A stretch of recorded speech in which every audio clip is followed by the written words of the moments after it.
Bonjour à chacun, bonjour à chacune, très heureux de se retrouver pour un message pour toi et nous vous saluons chacun, où que vous soyez, que ce soit le matin, l'après-midi ou la soirée, soyez les bienvenus, que Dieu vous bénisse. Dans quelques instants, nous marquerons une très courte pause et pour permettre à d'autres de se connecter, nous lirons ensemble dans Lamentation de Jérémie au chapitre 3. Nous lirons quelques versets, d'abord le verset 8, ensuite nous lirons le verset 17 et 18 et nous poursuivrons en lisant les versets 19 et 20. Alors que le Seigneur nous bénisse, on se retrouve dans quelques instants.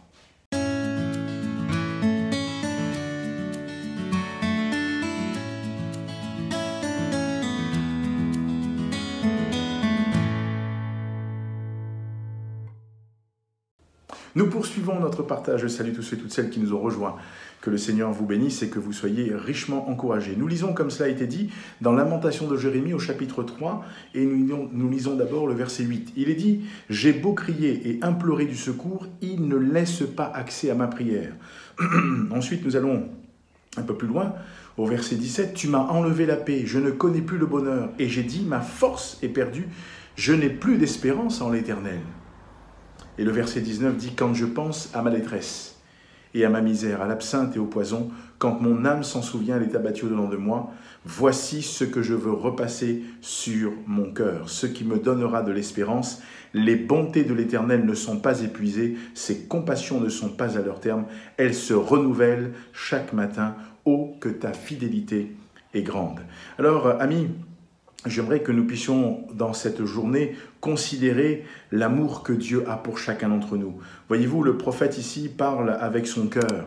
Il est au sein d'une génération qui a rejeté Dieu. Il est au sein d'une génération qui ne veut plus entendre parler Dieu. Il est au sein d'une génération qui dénigre Dieu. Mais dans son cœur, il y a toujours ce désir, ce saint désir de pouvoir être l'homme qui va honorer Dieu et qui porte le fardeau de Dieu, parce que dans son cœur, il aime le peuple de Dieu, mais il aime son Dieu. Et il veut que, là encore, le peuple qui est le peuple de Dieu puisse réagir.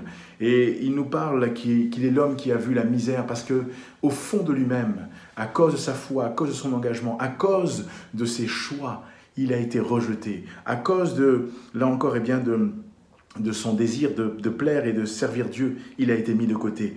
À tel point qu'il dit « J'ai beau crier, implorer du secours, il ne laisse pas accès à ma prière. » Parce qu'il y a comme une voûte. Il a l'impression qu'il y a une voûte.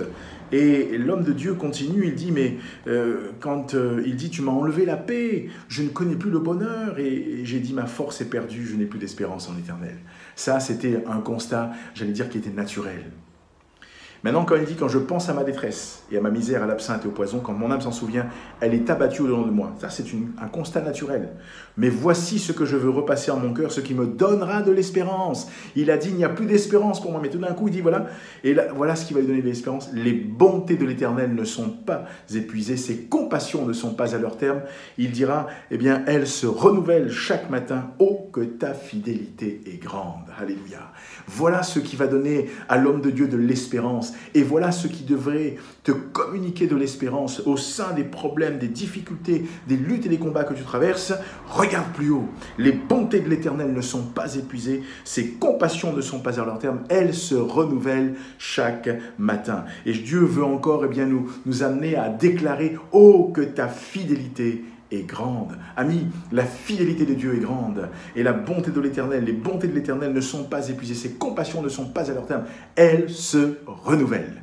Alors oui, il y a un sujet d'encouragement. Même si, là encore, autour de toi, tout est sombre et difficile, adopte l'attitude du serviteur de Dieu. Naturellement, il y a des choses que nous pouvons vivre, mais spirituellement, il y a une dimension différente et Dieu nous y conduit. Il nous amène à comprendre que ses compassions ne sont pas épuisées, elles ne sont pas à leur terme, et il nous amène à comprendre que celles-ci se renouvellent chaque matin et qu'il est fidèle. Alors oui, ses bontés ne sont pas épuisées. Ses compassions ne sont pas à leur terme, elles se renouvellent chaque matin. Que Dieu t'encourage, que Dieu te bénisse. Peut-être que tu cherches à connaître qui est ce Dieu-là. Si tu es avec nous pour là ou les premières fois, il y a un QR code qui s'affiche, il y a une adresse, tu peux flasher, recopier. Tu seras ramené sur une page intitulée « Un guide pour la vie ». C'est gratuit. Fais le parcours. Ou bien propose-le à des amis, à des collègues, à des membres de ta famille et que le Seigneur bénisse chacun d'entre eux. Je te souhaite Eh bien, où que tu sois, une très bonne fin de matinée, d'après-midi ou de soirée, mais que la bénédiction de Dieu repose sur ta vie. Et souviens-toi, les bontés de l'Éternel ne sont pas épuisées. Ce n'est pas fini. L'homme de Dieu, eh bien, avait déclaré, je n'ai plus d'espérance. J'ai dit, ma force est perdue, je n'ai plus d'espérance en l'Éternel. Mais un peu plus loin, il dit, voilà, ce qui va, je veux repasser sur mon cœur, ce qui me donnera de l'espérance. Il y a là encore une dimension nouvelle et c'est à celle-ci que tu es appelé. Que Dieu te bénisse. À bientôt pour un message pour toi.